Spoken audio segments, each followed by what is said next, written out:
Y para comenzar con la ronda de ponencias, tenemos a uno de los peruanos más influyentes en cuanto a atención primaria de salud. Es el doctor David Tejada de Regué. Él ha sido 2 veces ministro de Salud, ha sido subdirector general de la OMS durante 13 años, fue coordinador general de la Conferencia Internacional de Alma-Ata, que fue la conferencia de atención primaria de salud llevada a cabo en 1978 por diferentes naciones. Y él es profesor en las áreas de salud pública, desarrollo económico y ciencias políticas en diferentes universidades de Estados Unidos, aquí en Latinoamérica y en Europa. Así que comenzamos con su ponencia. Por favor, un fuerte aplauso para el doctor.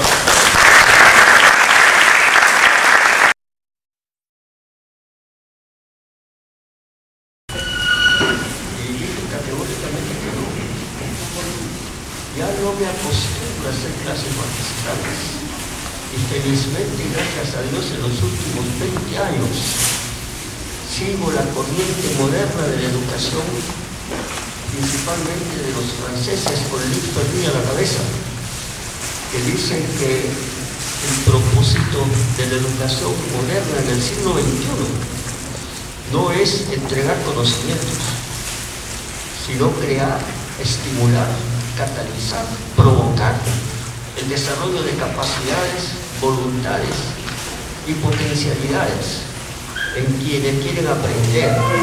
Y algunos dicen que quieren aprender a aprender para aprender con H y poder agarrar las cosas. Y esas capacidades son 3. La primera es la capacidad de pensar, no memorizar, sino pensar. Y pensar significa cualquier pedazo de información nueva o reconocida, hay que compararla con las experiencias, con lo que ha leído uno, etc. O sea, pensar, no memorizar.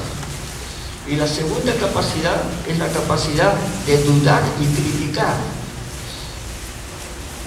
En las ciencias sociales, salud es una ciencia social, igual que la economía es una ciencia social, la ingeniería también es una ciencia social. No hay nada que no sean ciencias sociales. La política es la más difícil ciencia social. En las ciencias sociales no hay verdades absolutas. Incluso en las ciencias llamadas ciencias, como la medicina, no hay verdades absolutas tampoco. Cada día se van descubriendo más. Si ya supiéramos todo, no habría necesidad de tener premios Nobel, porque el premio Nobel es aquel que contribuye con el descubrimiento de algo muy importante. Entonces, lamentablemente en nuestra cultura no estamos acostumbrados a criticar, ni acostumbrados a dudar, ni acostumbrados a criticar. Hay una especie de pacto silencioso, terrible, negativo. Yo no te critico, tú no me criticas y vivimos en paz. Entonces es la paz de las salas de recién nacidos en los hospitales de maternidad. No pelean, no se critican porque están recién nacidos. Es la paz de algunos pabellones, seguramente donde tengan retrasados mentales, que tampoco se pelean, tampoco discrepan, tampoco discuten. Y por último, si queremos una paz completa, es la paz de los cementerios, donde los muertos no discuten tampoco. Entonces la educación moderna requiere de esas 2 capacidades para tener una tercera capacidad que es la más importante. Las 2 son subsidiarias, contribuyen a esta capacidad, que es la capacidad de crear. Ya no existen paradigmas, ya no existen modelos, ya no existen metodologías. No hay tallas únicas, porque las realidades sociales son deformes y en permanente cambio. De tal manera que hay que buscar soluciones adecuadas a cada realidad específica en un momento histórico determinado. Y el mundo está cambiando permanentemente. Todos los días el mundo cambia. Y el mundo está globalizado, completamente globalizado. Estamos padeciendo las consecuencias de una serie de cosas que ocurren muy lejos. Tenemos los medios de comunicación que nos permiten conocer qué es lo que pasa en otra parte del mundo, además, pero que no sabemos qué pasa en nuestra familia. Entonces vivimos en un mundo complejo. Por eso es que yo soy partidario de los planteamientos que hace la escuela de los autodenominados filósofos de la educación. Y me he permitido, con perdón de ustedes, hacer esta distinción que se sabe del tema, porque creo que estoy en el deber y en la obligación de ser permanentemente un provocador. Porque a mí lo que me interesa es que ustedes queden con inquietud, no con conocimientos. Entonces ahora, con mis perdones a los organizadores, entro en el tema, pero sobre la base de una conversación. Atención primaria de salud. El nombre en castellano, el término en castellano, atención primaria de salud, lleva a confundir, y de hecho se confunde la atención primaria de salud.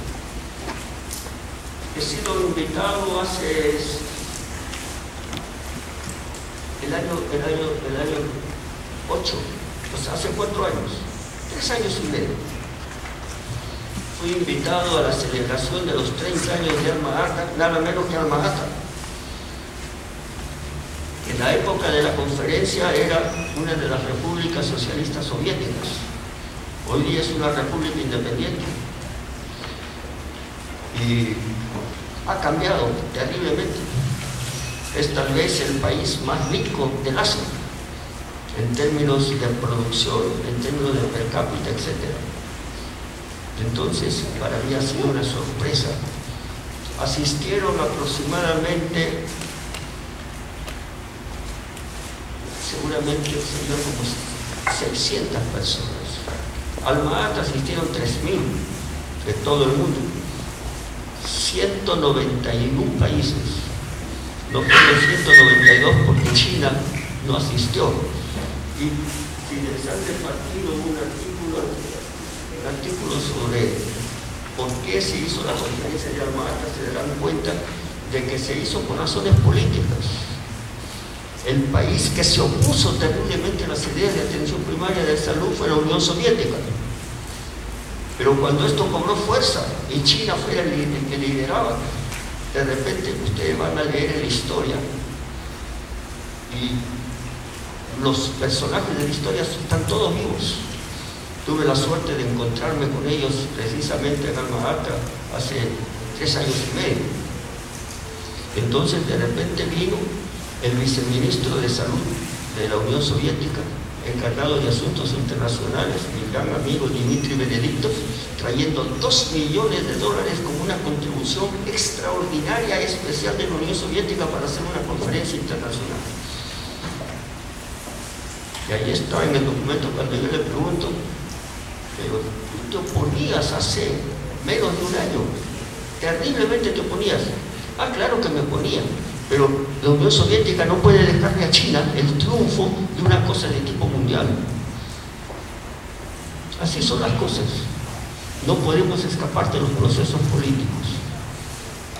Entonces, yo me equivoqué en aquella época, como tantas veces me he equivocado, de considerar que no era necesaria una conferencia. Pero si no hubiera habido esa conferencia, hoy día no estaríamos acá discutiendo lo que es o debería ser la atención primaria de salud y lo que normalmente no es. Y en esta conferencia, en esta celebración de los 30 años, en que asistieron menos países, fueron 62 países contra 191. ¿Por qué? Porque ya no había un compromiso de gobiernos, como fue la conferencia de Alma Ata organizada por la Organización Mundial de la Salud y UNICEF, donde no faltó ningún gobierno salvo China. En cambio, en esta, cada país tenía que pararse. Perú no estuvo. Muy pocos países de América Latina que estuvieron. Y entonces, yo estuve invitado especial por el gobierno de Kazajstán. Y tuve que escuchar los informes que daban los países presentes, los 62 países presentes, de cómo estaban avanzando en la atención primaria de salud en sus países. Y me habían programado al doctor Mayo, que fue el director general de la Organización Mundial de la Salud en aquella época, para hacer el discurso final, pero el doctor Mahler no quiso ir. y no quiso ir porque me dijo, ya no estoy aburrido de escuchar de atención primaria de salud, cosas que no tienen nada que ver con atención primaria de salud, así que anda tú. Entonces yo acepté ir y estaba en dudas. Escuché y el discurso final, las palabras finales, ¿qué voy a decir? Entonces dije, bueno, lo que he escuchado acá no tiene nada que ver con atención primaria de salud. Y di las razones. Por supuesto que nadie me aplaudió. Habrían por lo menos unas 600 personas. Nadie, ni un solo aplauso, nada, lo cual para mí fue el mayor éxito de mi vida. Me había dicho tales verdades que les había dolido a todos. Entonces, yo lo que quiero es que ustedes tengan inquietud de no aceptar las cosas porque sí. El término atención primaria de salud es una pésima traducción, porque el trabajo que se hizo preparatorio y el trabajo durante la conferencia y posterior, el idioma oficial fue el inglés y el francés, pero sobre todo todos los documentos en inglés. La declaración de Alma-Ata que ha sido reproducida para ustedes, fueron 18 borradores que fueron consultados en los países, en las regiones de países. La OMS, la Organización Mundial de la Salud, tiene 6 regiones. Un año tomó el proceso, por eso que la declaración fue aprobada por unanimidad. Ningún país votó en contra en Alma-Ata. Pero la traducción al castellano liquidó todo. En inglés es Primary Health Care. Care significa cuidado, no atención. Atención es una relación vertical de autoridad. Uno atiende a uno que es paciente. Yo nunca había encontrado mejor el término paciente que después de toda esta experiencia de atención primaria de salud. Porque en la relación médico-paciente, el médico sabe todo, el paciente no debe saber nada, el médico indica todo, el paciente no debe saber nada. Es decir, el paciente es un paciente resignado, no es un paciente activo. El médico se concentra en la enfermedad y no en el enfermo, ni menos en su familia, ni menos en las condiciones sociales. Entonces, esto no es nuevo. Y aquí entro rápidamente a dar unas cosas con respecto al origen. Por el año 1970, ya en la década de los 60 y de los 70, había muchos reclamos en el mundo, porque se venía produciendo una situación en todos los países. Y esto se conocía a través precisamente de la Organización Mundial de la Salud, porque los países se reúnen una vez al año en la Asamblea General, porque los países son los dueños de la Organización Mundial de la Salud. El secretariado es simplemente los empleados, es como diríamos los empleados bancarios. En cambio los países son los accionistas, los dueños del banco. Pero los propios gobiernos no saben que son dueños de la Organización Mundial de la Salud. Pero ahí deciden las cosas como dueños.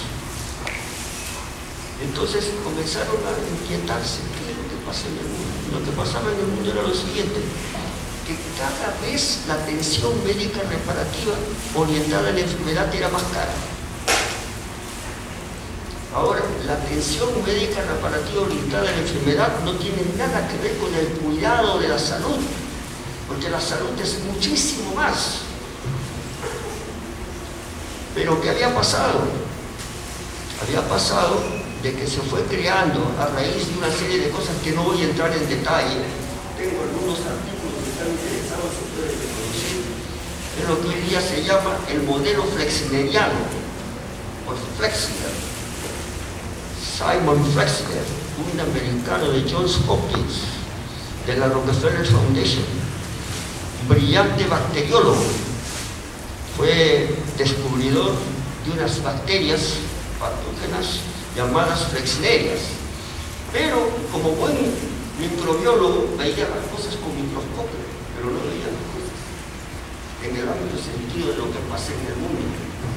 Y para él el problema era curar, detectar la enfermedad, buscar el agente etiológico y actuar sobre el agente etiológico. Lo demás no interesaba. Y ese es el modelo que ha predominado en el mundo, el modelo flexneriano. Y ese modelo flexneriano ha provocado que todo el desarrollo científico y tecnológico, toda la revolución científica extraordinaria que se produce después de la Segunda Guerra Mundial y con la Guerra Fría, con grandes inversiones de Estados Unidos y los países capitalistas y grandes inversiones de la Unión Soviética y de los países de tipo comunista cuando había un mundo bipolar. Todas esas grandes inversiones que se hicieron tenían que recapitarse. La única manera era de todos estos intentos internos para matar, para destruir, que se puede aprovechar de tal manera que las podamos vender caro y podamos enriquecer toda esta mercadotecnia que haga que el joven estudiante de medicina y el joven profesional médico no se sientan realizados si es que no tiene a la mano lo último de la ciencia tecnológica. Es lo más caro. ¿Y qué significa? Estudios hechos en Estados Unidos por la Comisión Clinton, cuando Clinton era la esposa del presidente, un famoso informe Clinton que se llama, ellos vieron de las mejores en los nuevos modelos de diagnóstico, de instrumentos para diagnóstico, para completar diagnóstico, eran mejoras en un 5% de la calidad. Pero el costo de muestras de que en la mayor parte de los países, cada vez siendo la atención médica más cara, era a menos. ¿Quiénes? Los más pudientes tenían atención médica, o los que vivían en las ciudades. El resto de la gente no, abandonaba, no había nada. Y entonces habían grandes diferencias, grandes injusticias. Pero junto con esto, había también algunas experiencias de algunos países pobres, donde buscaban ingeniosamente cómo resolver sus problemas dentro de su pobreza.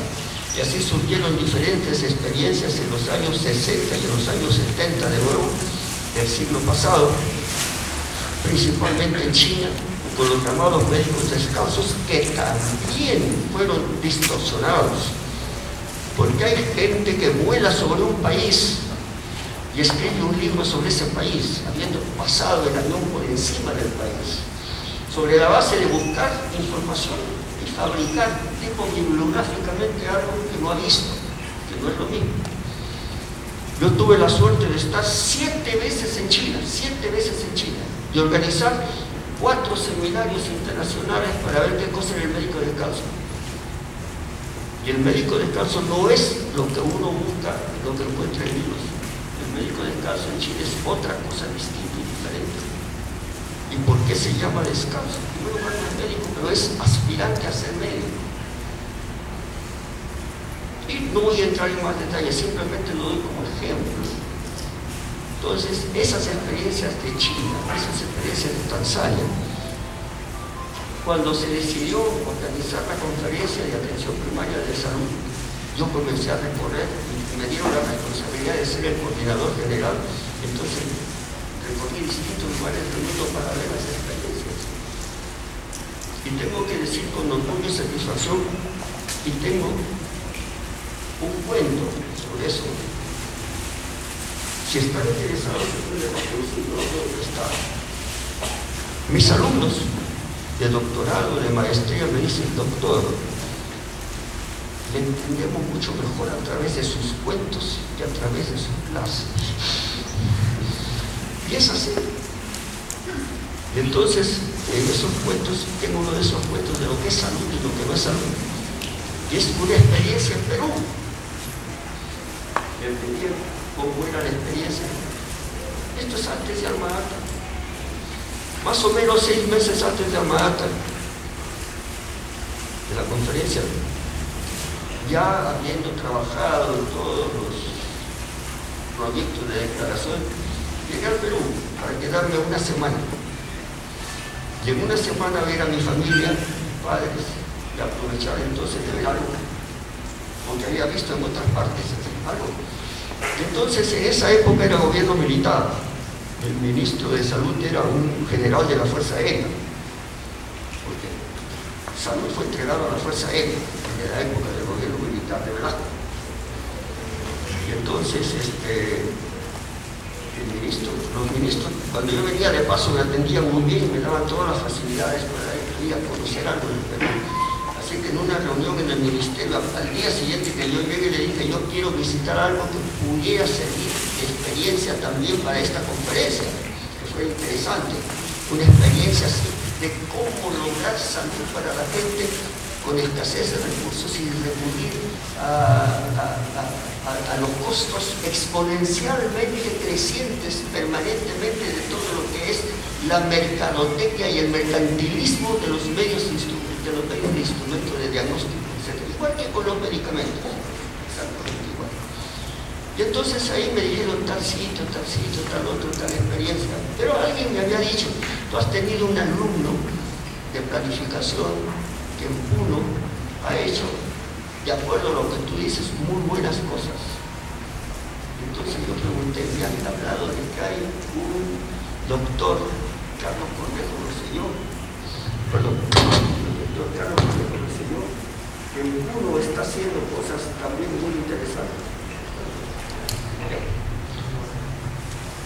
Entonces yo dije: quisiera conocer. Todos me dijeron en el ministerio: no vaya, no pierda su tiempo, doctor, ese es loco, es un loco, está haciendo barbaridades y además ya estás sometido a una serie de investigaciones por malversación de fondos, porque está gastando los fondos destinados a salud en cosas que no tienen nada que ver con la salud. La crítica a este doctor fue tan grande de parte de los altos funcionarios del ministerio que me estimuló a decir al ministro: me voy para Puno. Y me fui para Puno. Y está el cuento. Yo tengo 3 cuentos para explicar lo que es salud y lo que no es salud. Uno de ellos es El médico loco de Puno, el otro es Dos soluciones posibles y el otro es Mi viejo maestro del desierto. Vale la pena que tal vez lean los 3, si están interesados. Ya, son cuentos que no tienen más allá de 4 o 5 páginas. Pero yendo al de Puno, porque creo que ahí está la explicación de lo que es la atención primaria de salud. Llegué a Puno. Carlos Cornejo Rosselló ya murió, lamentablemente, en el año 1992, discípulo de Manuel María Núñez Butrón, el padre de la salud pública en el Perú. Y entonces lo encontré: ¿qué estás haciendo? No le dije loco, ni tampoco le pregunté qué iba a hacer para la investigación que le estaban haciendo por malversación de fondos. Entonces me dijo: mira, David,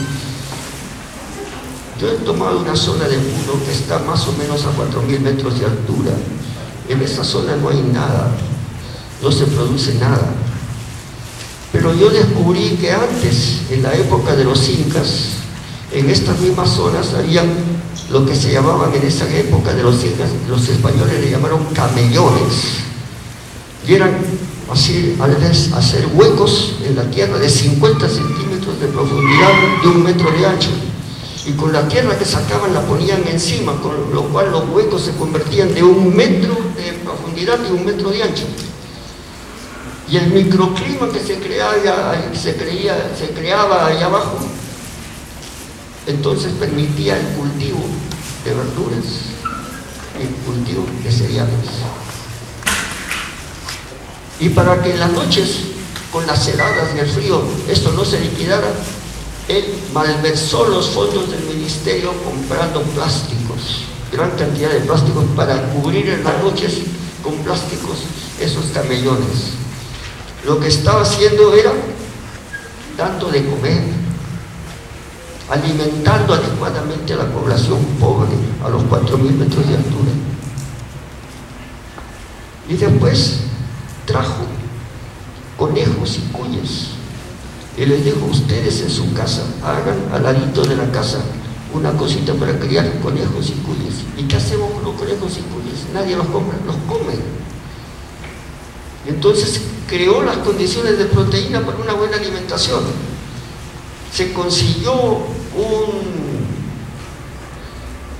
un hombrecito que hacía labores de electricidad y labores de hojalatería en la ciudad de Puno, y entonces lo llevó para que viera cómo podía crear un calentador de agua que pudiera funcionar con los excrementos de los animales.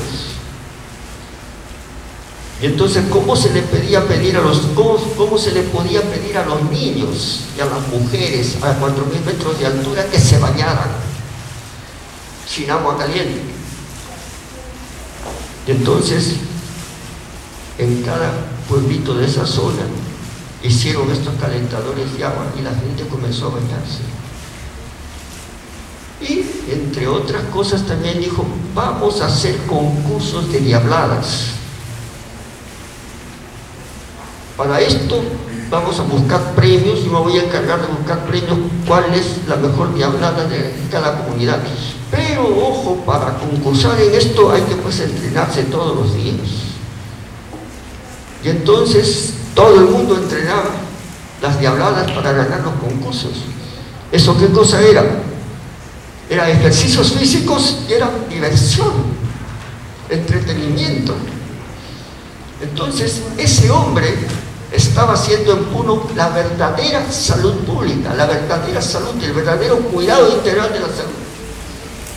No esperando que se enfermen para poder atender la enfermedad. Si es que no solamente el síntoma.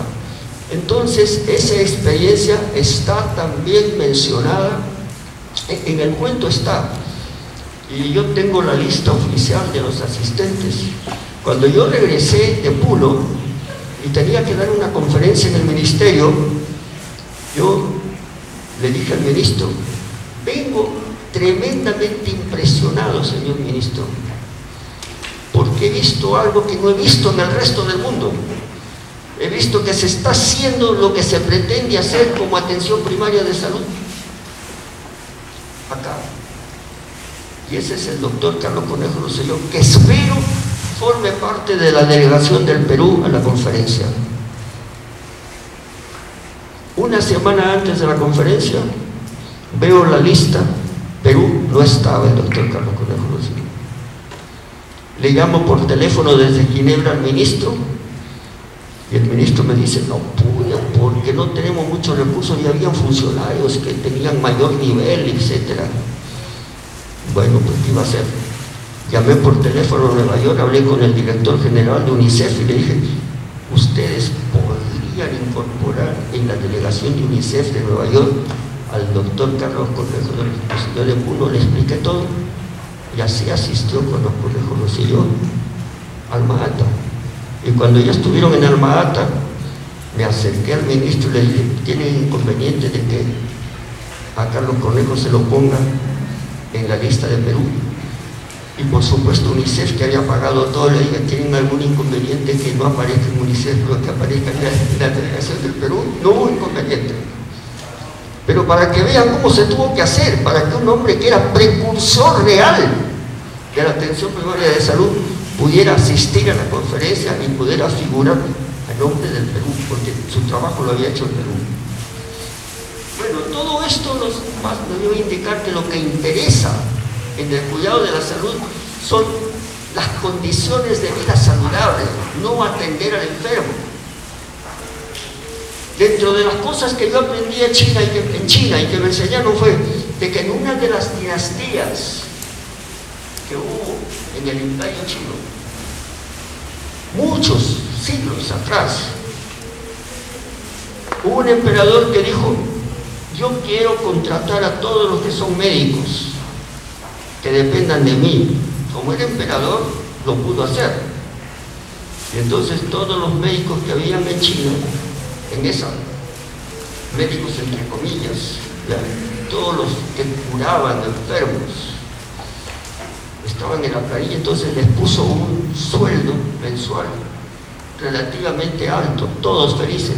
Pero entonces dijo: ahora van a aplicar una fórmula, va a haber descuento, el 100% del sueldo se va a pagar mensual a aquel que no se haya enfermado ninguno, y le asignaron familias, que no se ha enfermado nadie de la familia. Si se enferman, se descuenta tanto por enfermo. Si alguien se muere, se descuenta tanto por muerto. De tal manera que si usted deja que se enferme y deja que se muere, no va a ganar nada casi. En cambio, si usted protege ese, se va a ganar todo, alto.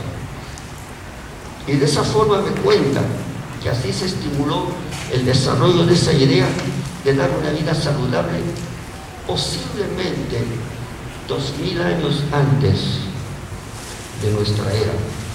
En este momento, 4000 años atrás, en China. Entonces, la idea el nombre en inglés, de la traducción del inglés al castellano, de eso soy responsable, porque yo soy muy correcto, muy caballeroso, y entonces las traductoras españolas, para traducir la versión del inglés al castellano, insistieron care, atención. Le dije, pero care no es atención. No, care es atención, atención. Entonces, no quise pelear con ellas. Me he arrepentido toda mi vida. Y si existe justicia divina, con eso que yo acepté no imponerles a las traductoras españolas, seguramente si hay infierno, yo me voy al infierno. Pero no me preocupo mucho porque a lo mejor me voy a encontrar después con muchos de ustedes.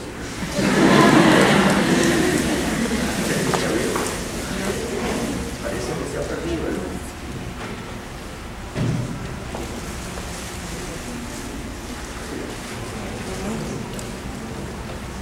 ¿Hay alguno que no está contento con lo que yo digo?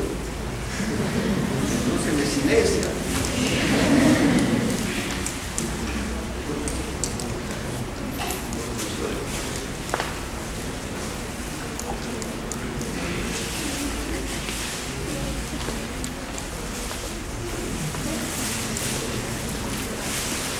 De la tecnología.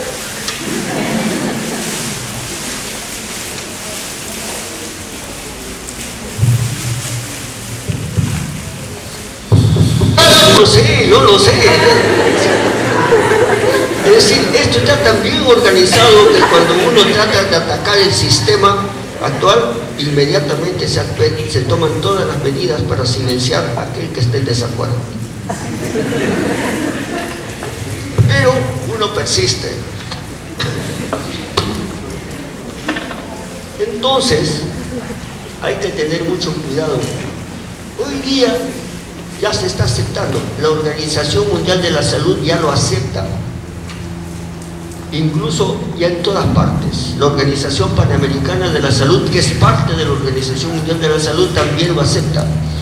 Ya no hablar de atención primaria de salud porque el nombre está muy desprestigiado y muy distorsionado, sino que hoy día lo que se acepta es algo que, para contrarrestar mis pecados, yo propuse hace varios años llamar cuidado integral de la salud para todos y por todos. Repito, cuidado integral de la salud, un cuidado integral de la salud. No en función de la enfermedad, sino en función de las condiciones. Buena vivienda, buena alimentación, porque hoy día los problemas de alimentación son graves. Según información que me han dado de estudios hechos en la Universidad Cayetano Heredia, ya el 50% de las mujeres en el Perú están en los límites de gordura y obesidad. Y si uno va a Estados Unidos, se vuelve loco mirando mujeres no por bonitas, ni por atractivas o por sexy, sino por gordas, tremendamente gordas. Es decir, el problema en algunos países es desnutrición, en otros es sobrealimentación o comida chatarra, que no es. La gente ya no hace ejercicios. Y entonces ustedes recuerden a Carlos Cornejo lo selló con las diabladas. Entonces hay una serie de medidas. Yo hablo mal de las cosas, sí, porque es bueno que haya alguien ponga al otro lado para que se inquieten, será verdad, no será verdad, etc. Pero ayer Antes de ayer, miércoles, yo fui expresamente al Ministerio de Salud, porque me había llegado un folletito chiquito, producido por la Dirección General de Promoción de la Salud, sobre vida saludable. Ahí lo tengo en la mesa. Y me pareció excelente. Y entonces fui expresamente al Ministerio de Salud. Y entonces me dijeron, ahora Promoción de la Salud está en el tercer piso a la izquierda, así que fui a la izquierda. Y yo dije, quiero hablar con el director general de Promoción de la Salud. Entonces me dijeron, no es director general, es directora general. Ah, qué bueno, dije, mujer, con razón ya hay cambios tan favorables. Y entonces cuando me acerqué, pensé, le dije, doctora, no soy doctora, soy arquitecto. Entonces dije, ah, con razón, no tiene el problema wexneriano de ver la salud equivocadamente como enfermedad y nada más que enfermedad. Y entonces ahí tengo el folletito, sería bueno que ustedes consigan. Excelente. Es decir, una serie de medidas que tienen que ver con la salud que no tienen nada que ver con la medicina. ¿Quién tiene más salud? ¿Un hombre que vive en una casa con todas las condiciones o una persona que vive en una choza? ¿Quién tiene más salud? ¿Una persona que se alimenta bien o una persona que se alimenta mal? ¿Quién tiene más salud? ¿Una persona que hace ejercicios o una persona que no hace ejercicios? Y hoy día todo está organizado para no hacer ejercicios. Yo conozco una persona amiga muy capaz que está todo el día sentado frente a la televisión viendo novelas. Se levanta, se baña, se sienta a ver televisión. Le traen el desayuno a una mesita frente a la televisión. Después le traen el almuerzo, después le traen la comida y se queda hasta la medianoche viendo televisión todo el día. Ni cero ejercicio. Y no creo que eso sea una cosa extraordinaria. Ya me pasé del tiempo. ¿Seguro? 45 minutos, ¿no? Ya. No es que hay que ser respetuoso del tiempo. Entonces, lo que interesa, el mensaje que les dejo es lo siguiente: no crean en los nombres, no crean en los títulos, crean en la esencia, el contenido es lo que vale, no el continente. Dicen atención primaria de salud, será, digo yo, y cuando penetro más digo que no tiene nada que ver. Hace aproximadamente un año me invitaron a eSalud, un grupo que quería desarrollar un programa de atención primaria de salud. Y entonces yo le dije, lo primero que sería bueno sería, hagamos una especie de seminario interno, un conversatorio para ponernos de acuerdo qué cosa es atención primaria de salud. No me volvieron a invitar nunca más.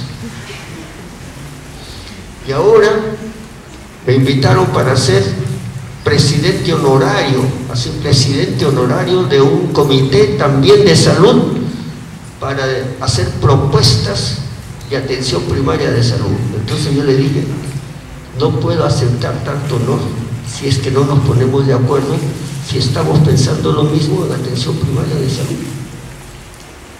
Atención primaria de salud no es la atención más periférica para los pobres, elemental. La atención primaria de salud es un enfoque que se aplica a todo nivel y permanentemente.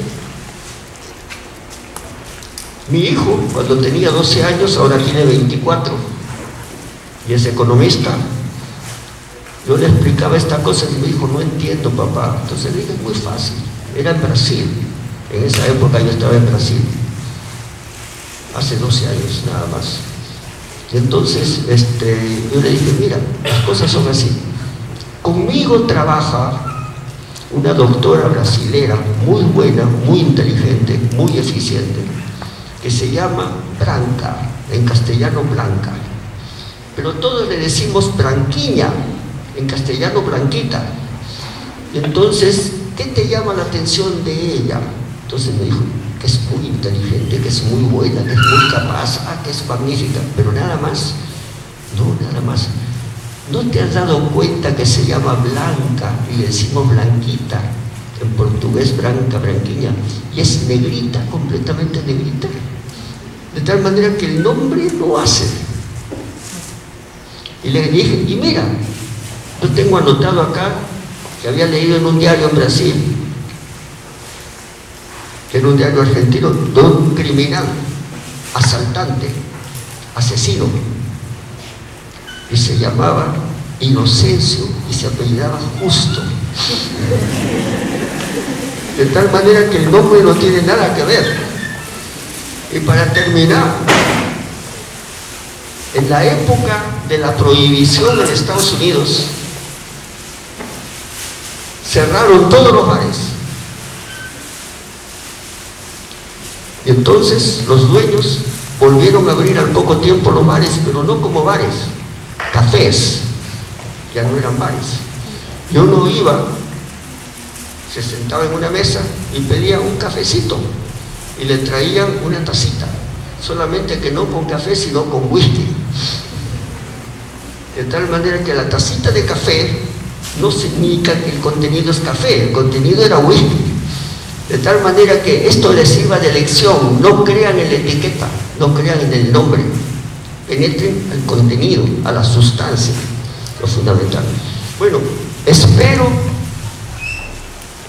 que algunos de ustedes puedan estar disgustados por el hecho de que no nos he explicado nada académicamente, no he presentado ningún esquema. Soy enemigo de los esquemas, soy enemigo del PowerPoint, porque el PowerPoint simplifica las realidades sociales que son muy complejas y ponen todo plano, simple, todo coordinado. Es como si ustedes creyesen en el organigrama de la institución donde trabajan o donde estudian. No existe. El organigrama es una idea de cómo es la cosa, pero todo depende de las conductas de las personas.